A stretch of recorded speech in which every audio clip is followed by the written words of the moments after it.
We just had this supposed cyber attack yesterday. Yeah. Supposedly 70-something thousand AT&T customers went out of lost reception. T-Mobile took a hit. Verizon took a hit. Now they're saying a lot of pharmacies, something happened with a lot of pharmacies where they took a hit.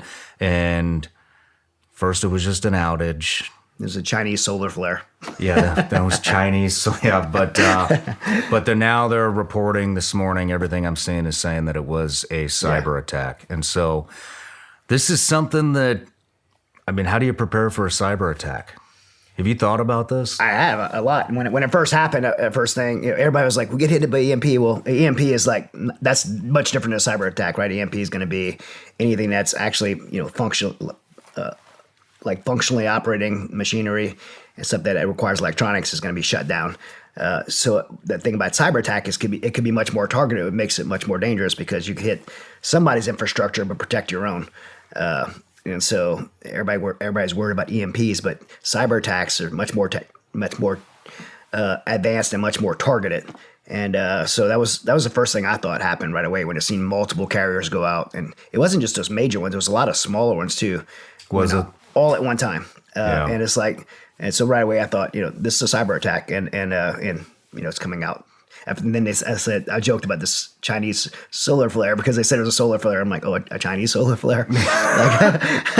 But I think this should be, if we don't get enough wake up calls, right? But this should be a wake up call to Americans that you have to be prepared. The incompetence and lack of attention that people have paid to what is going on in this country is all coming to fruition right now. And we're going to pay a price. The American people are going to pay the price. When do you think this is going to happen? With the elections, with the elections coming up, 2024 elections coming up, people say conspiracy, right? I think the difference between a conspiracy and a prophet right now is about 2 weeks, right? Like give it about 2 weeks and it becomes prophecy. But I say this, and people, I'm not trying to scare people, but with the election year right now, I almost think there's people within our own government and political parties and political powers that want to allow something like this to happen this year. That's my personal fear, and I hope it's just a fear. But so this year is something that I could see something major happening in the United States. I'm with you. I think it's going to be later, though. Yeah, I think there's definitely a possibility. I hope so. Well, I mean, if you think about it, I mean, you know about war games and how they do these computer simulations that will basically show the percentage of probability that you have to come out on top if a particular scenario were to happen. Right now we probably have the weakest administration that we've ever had in the country. Right. I mean, it just is what it is. It's not a political statement. That's the fucking factual, reality of what Americans have created in this country is the weakest administration that we've ever had. Why, if you were an adversary, if you were Russia or you were China, why on earth would you even consider making a move right now when the border is completely wide open, when it is, I mean, so easy to capture politicians through bribery? I mean, it's right there in the open. All these politicians that have been bribed by Chinese spies. It seems, I know people care, but it doesn't seem like anybody's cared. So I guess what I'm saying is if this is a game of chess, these guys are just going to continue to make the right moves to get as much as you can right now and run the simulation. Say maybe today, we got a 65% that if we run a cyber attack on the U.S. right now, we're going to wind up coming out on top.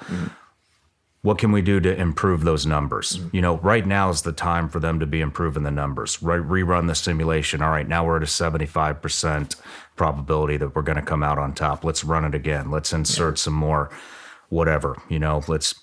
Well, they're building infrastructure right now. Exactly. Infrastructure. And so they build, they take the recommendations from the simulation, they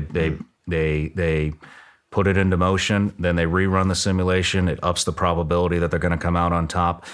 When we do get a stronger administration, if that ever happens, who knows, that would be the time where they go, all right, we've done everything we could. We've had this weak administration for how many years? We have taken full advantage. Now they're getting ready to strengthen. Let's pull the trigger right now. Yeah. And because then you have strength, incoming strength that won't be able to. Right, because they've been undermined. Right, they're sitting on a foundation of sand. That was yeah. I personally think that's how I would do it. Sure, yeah. And honestly, that's why my fear would be this year, because if they fear that they're going to lose the White House, when I say they're going to lose the White House, I mean our adversaries are going to lose the White House, because I think they have our adversaries have the White House right now because of corruption and so if they feel like they're going to lose the White House, maybe they don't feel like they're going to lose it right now, and they feel like, and so they can play it out longer. What when you talk about like what happened yesterday, I don't believe, by the way, we said it was like a cyber attack. It was a cyber attack, but I believe that's more of a feasibility assessment type scenario. What you're saying there, let's just kind of launch this. Soft knock. Yeah, so yeah, let's see, because that's what you do before before game day.